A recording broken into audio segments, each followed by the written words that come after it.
उत्तर प्रदेश में paper leak की खबरें आम हो गई हैं। इस तरह की खबरों से राज्य की कानून व्यवस्था की जहां पोल पट्टी खुलती है, वहीं विपक्ष को भी सरकार को घेरने का मौका मिल जाता है। साथ ही सबसे बड़ी बात कि सरकार की इस लापरवाही का असर बच्चों के भविष्य पर पड़ रहा है।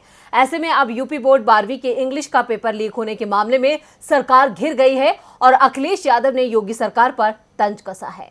योगी सरकार यूपी के युवाओं से रोजगार देने के बड़े बड़े वादे तो करती है, लेकिन राज्य में हो रही परीक्षाओं में धांधली, पेपर लीक के बढ़ते मामले सरकार को कटघरे में खड़ा तो करते ही हैं, साथ ही बच्चों के भविष्य की चिंता भी होती है। ऐसे में अब एक बार फिर यूपी से परीक्षा लीक होने का मामला सामने आया है। यूपी बोर्ड के 12वीं कक्षा के अंग्रेजी का पेपर लीक हो गया है, जिसकी वजह से 24 जिलों में परीक्षा रद्द कर दी गई है। अब ये परीक्षा 13 अप्रैल को होगी, लेकिन इस मामले से योगी सरकार विपक्ष के निशाने पर आ गई है। समाजवादी पार्टी के अध्यक्ष और नेता प्रतिपक्ष अखिलेश यादव ने योगी सरकार को घेरते हुए गंभीर आरोप भी लगाए हैं। उन्होंने पेपर लीक को व्यवसाय बताते हुए कहा कि रोजगार देने में नाकाम भाजपा सरकार ने जानबूझकर ऐसा किया है। उत्तर प्रदेश भाजपा सरकार की दूसरी पारी में भी पेपर लीक करवाने का व्यवसाय बदस्तूर जारी है। युवा कह रहे हैं कि रोजगार देने में नाकाम भाजपा सरकार जानबूझकर किसी परीक्षा को पूर्ण होने नहीं देना चाहती है। भाजपा सरकार अपने इन पेपर माफियाओं पर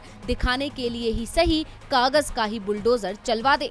अखिलेश यादव ने अपने ट्वीट के जरिए योगी सरकार पर आरोप लगाते हुए सरकार को रोजगार देने में असमर्थ बताया है। हालांकि अब परीक्षा की नई तारीख का ऐलान तो हो गया है, लेकिन सरकार की लापरवाही के चलते बच्चों के भविष्य के साथ खिलवाड़ हो रहा है और योगी राज में पेपर लीक करने वाले माफिया खुलेआम घूम रहे हैं और योगी सरकार सो रही है, क्योंकि योगी सरकार ने अगर अपने पहले कार्यकाल में ही इन माफियाओं पर नकेल कस ली होती तो दूसरे कार्यकाल में ऐसा ना होता। यानी एक एक करके योगी के सारे झूठे दावों की पोल खुल रही है। डीवी लाइव की रिपोर्ट।